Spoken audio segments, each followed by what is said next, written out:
Oh my god, like, can I, like, touch your hair? Did you cut it? Your hair is so short now. Can I touch it, though? Your hair is so fun. Is that a weave? Like, no offense. Is that a weave? Are you sick or something? You like girls, don't you? Mm-hmm.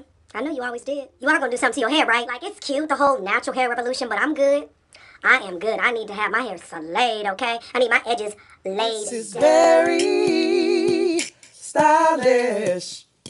In a vegan kind of world, I'm so proud of my curls. Very stylish. I hope you can vibe with me. Today's video is all about what is hair typing, shrinkage, 4C, kinky curly hair.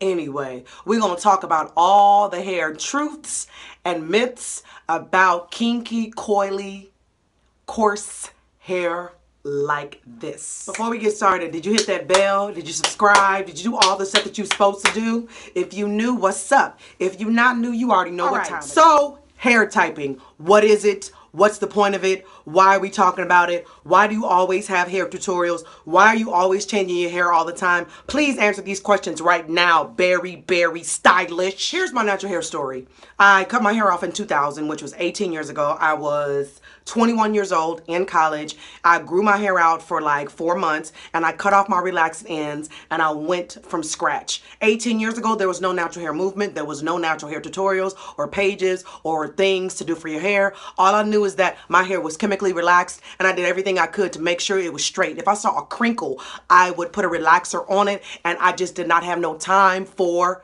what I called nappy hair. I was a trendsetter, you know. Back then people thought, you know, are you gay or are you sick? Why did you cut your hair off? What's the point of that? What you gonna do with your hair?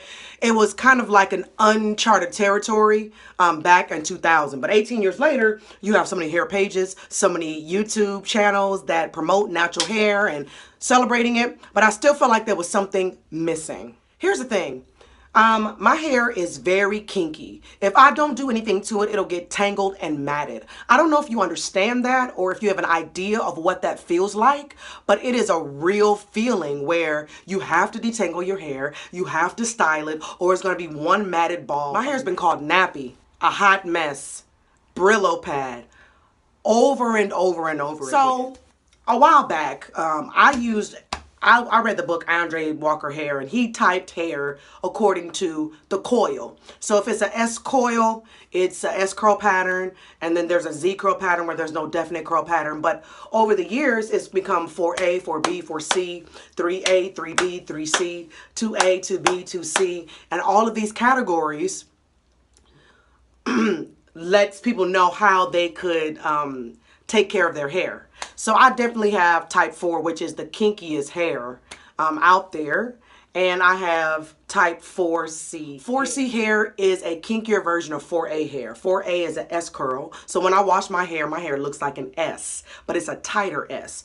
And shrinkage is very, very high. What do I mean by shrinkage? My hair looks shorter than what it actually is. If I blew it all the way out, my front hair will be all the way down to my nose. Right now, it's barely, not even reaching my eyebrow. That's because it's styled and it was a coil, right? But if I blew it out or if I twisted it out, it might reach here.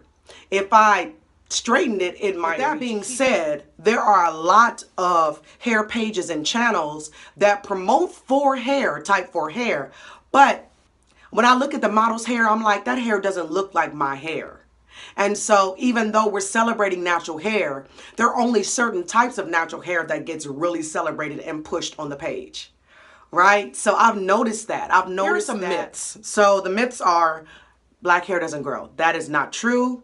Or hair like mine doesn't grow, because you can have straight hair naturally as a black woman, and you can have really kinky hair as a black woman. Most of the time though, our hair is natural and we relax it with an actual lye.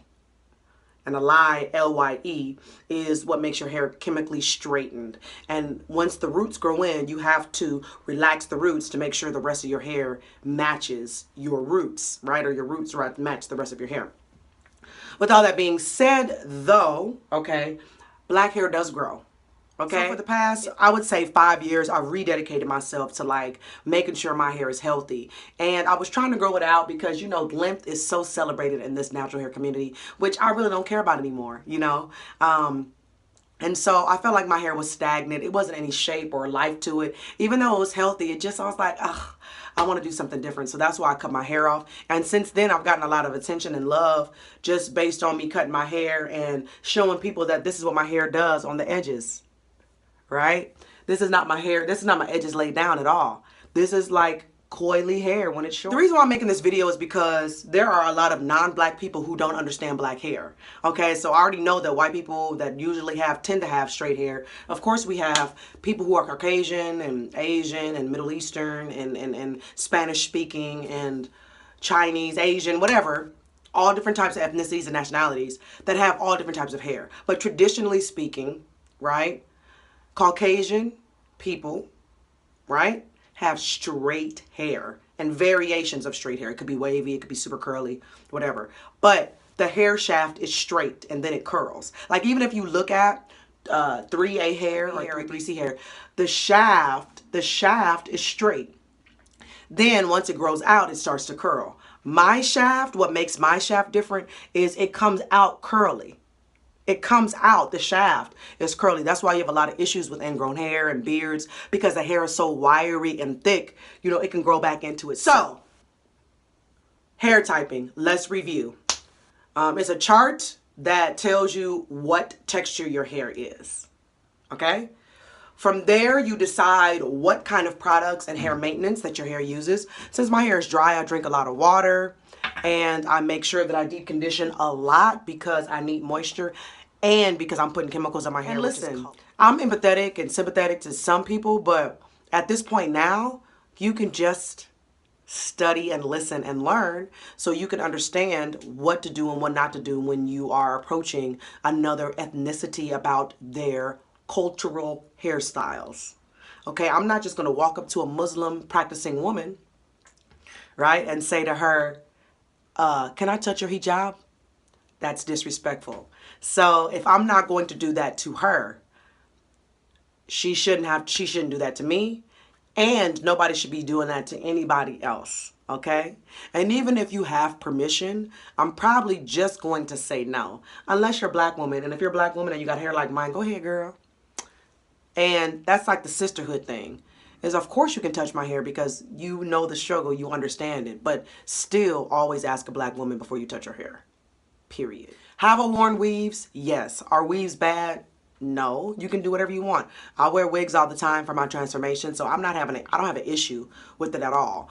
My only issue is that if you always wear weave and that's your preference, okay? It's not my hair, it's not my scalp, it's not my life. But I just feel like there's so many weave wearers out there, including all the singers and the artists that are on screen wear a lot.